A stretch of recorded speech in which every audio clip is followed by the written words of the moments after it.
శక్తి media ప్రేక్షకులకు నమస్కారం. నేను మీ జర్నలిస్ట్ విక్రమ్. వర్షాకాలం రాకముందే రోహిణి కార్తీలోనే ప్రజెంట్ వానలు ఎలా బీభత్సంగా పడుతున్నాయో మనం చూస్తున్నాం ఫ్రెండ్స్.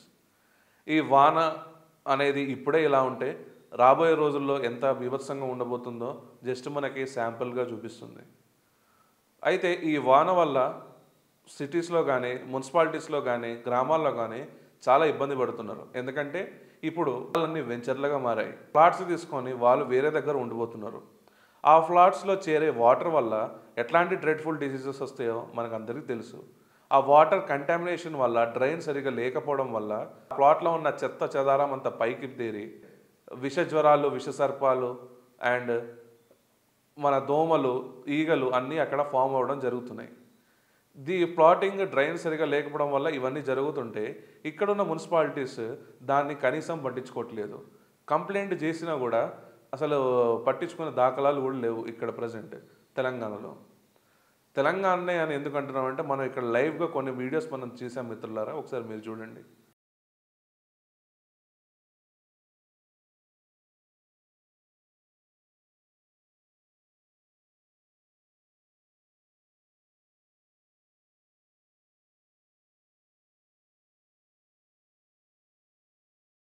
చూశారు కదా, ఇంత డ్రెడ్ఫుల్గా ఇక్కడ వాటర్ ఇంత కంటామినేషన్ జరుగుతుంది. దీని ఎక్స్ వేదికకు కూడా కంప్లైంట్ ఇచ్చినా కూడా మున్సిపాలిటీ వ్యవస్థ ఉన్నది దేనికి?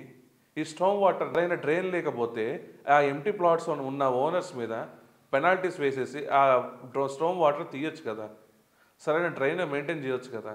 కానీ మెయింటైన్ చేయరు ఫ్రెండ్స్. ఎందుకంటే ఆరోగ్యవంతం ఉన్న చిన్నపిల్లలు కాస్త అనారోగ్యులై వీళ్ళకి డ్రెడ్ఫుల్ డిజీజెస్ రావాలి, డెంగ్యూ రావాలి, మలేరియా రావాలి, అట్లా మెడికల్ మాఫియాతోనే అక్కడ డెవలప్ అవ్వాలి అనేసి ఈ వీళ్ళేమైనా ఇంటర్లింక్గా పనిచేస్తున్నారు. వీళ్ళిద్దరు మున్సిపాలిటీ అండ్ మెడికల్ మాఫియా ఇద్దరు కలిసి వీళ్ళు ఆడుతున్న నాటకమా అని ఒక అనుమానానికి తావుతీస్తుంది ఇది.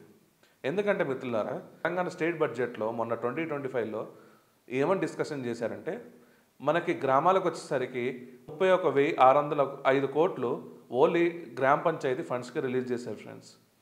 దాంట్లో శానిటైజేషన్ ఉంటుంది, స్టోమ్ వాటర్ దగ్గర దానికి కూడా సపరేట్ కేటాయింపులు ఉంటాయి, ఇవన్నీ ఉంటాయి. కానీ ఇప్పుడు మున్సిపాలిటీస్కి వచ్చేసరికి ఓన్లీ స్టోమ్ వాటర్ క్లియరెన్స్ కోసం ఓన్లీ మున్సిపాలిటీస్, నాట్ కార్పొరేషన్, మున్సిపాలిటీస్కి దాదాపు 5,942 కోట్లు కేటాయించడం జరిగింది. అంటే స్టోమ్ వాటర్ క్లియరెన్స్కి వీళ్ళు ఇంత బడ్జెట్, స్టేట్ బడ్జెట్ పెడుతున్నప్పుడు ఈ మున్సిపాలిటీ అధికారులు దీన్ని చేయడంలో ఎందుకు వైఫల్యం చెందుతున్నారు? అంటే ఈ బడ్జెట్ తప్ప ఇది జస్ట్ అంకెల గారిడినా, లేకపోతే నిజంగా దీంట్లో ఫండ్స్ వస్తున్నాయా? ఒకవేళ ఫండ్స్ వస్తే వీరెందుకు పనిచేయరు? గవర్నమెంట్ ఎవరైతే ప్రజాప్రతినిధులు ఉన్నారో దీనికి క్వశ్చన్ చేయాలి కదా, వారి మీద స్ట్రిక్ట్ యాక్షన్ తీసుకోవాలి కదా. కానీ తీరా చూస్తే ఇప్పుడు prevention is better than cure అని అంటారు.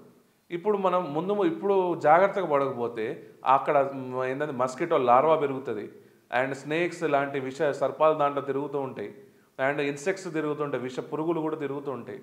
దీనివల్ల పబ్లిక్కి ఎవరైతే నీకు ట్యాక్స్ కడుతున్నారో, ఎవరైతే నీకు గ్రామ పంచాయతీ ట్యాక్స్ కడుతున్నారో, వాళ్ళు ఇబ్బంది పడుకుంటూ నీకు ట్యాక్స్ కడుతున్నారో వాళ్ళకి నువ్వు తిరిగి ఇచ్చేది ఏంటంటే గుండు సున్నా. నీకు నిజంగా అథారిటీ ఉంది కదా మున్సిపాలిటీ అధికారులకు కానీ గ్రామ పంచాయతీ అధికారులకు కానీ, ఏంటంటే వాళ్ళు ఎంటీ ప్లాట్స్లో ఇట్లా డ్రైన్ సిస్టమ్ ఎవరు మెయింటైన్ చేయకపోతే వాళ్ళ మీద పెనాల్టీ వేసే రైట్ వీళ్ళకు ఉంది. కానీ ఎందుకు వీళ్ళు ఇంతవరకు ఎంటీ ప్లాట్స్ మీద స్ట్రిక్ట్ యాక్షన్ తీసుకోవట్లేదు?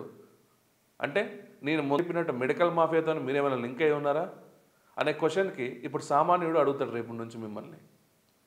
సో ఇక్కడ ఏంటంటున్నా ఫ్రెండ్స్, ఇక్కడ కొన్ని గ్రామ పంచాయతీలకు అయితే విడ్డోరం, ఇక్కడ స్పెషల్ ఆఫీసర్స్ అని ఒకరు పెట్టారు. వారి పేరు తెలియదు, వారి ఫోన్ నెంబర్ కూడా తెలియకుండా ఉంటుంది. ఇక్కడ లోకల్లో సర్పంచ్లు ఉండరు, ఎంపీటీసీలు ఉండరు, కొన్ని ఇక్కడ ఎలక్షన్స్ కూడా జరగలే కొన్ని డిస్ట్రిక్ట్స్లో. ఈ ఎలక్షన్ డిలే అవ్వడం వల్ల ఈ వార్డ్స్కి అసలు ఈ వార్డ్స్కి కానీ ఈ గ్రామ పంచాయతీలకు కానీ సరైన సౌకర్యాలు మున్సిపల్ నుంచి కానీ అండ్ మన గ్రామ పంచాయతీ నుంచి కానీ జరగట్లేదు. స్వచ్ఛ భారత్ మిషన్ కింద ఏదైతే మన చెత్త కలెక్షన్ ఉన్నది కూడా 3 డేస్కి ఒకసారి వస్తున్నారు. ఇదా వీళ్ళు మెయింటైన్ చేసే ప్రభుత్వం కేటాయించిన బడ్జెట్ ఎవరి నుంచి ఫ్రెండ్స్? అది ప్రజల సొమ్ము నుంచి, వాళ్ళు ట్యాక్స్ కట్టేదే కదా.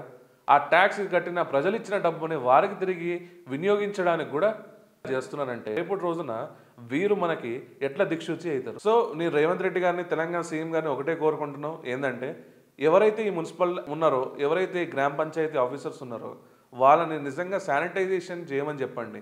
మనకి చేతులు కాలిన తర్వాత ఆకులు పట్టుకుంటే ఏముండదు సార్. ఇప్పుడే ప్రివెన్షన్ చేయండి. ఎందుకంటే చిన్న చిన్న పిల్లలు విషజ్వరాలతో ఎంత ఇబ్బంది పడతారో అది మీకు కూడా తెలుసు. ఒకవైపు ఏందంటే అక్కడ కోవిడ్ స్ప్రెడ్ అవుతుందనేసి ఒక టాక్.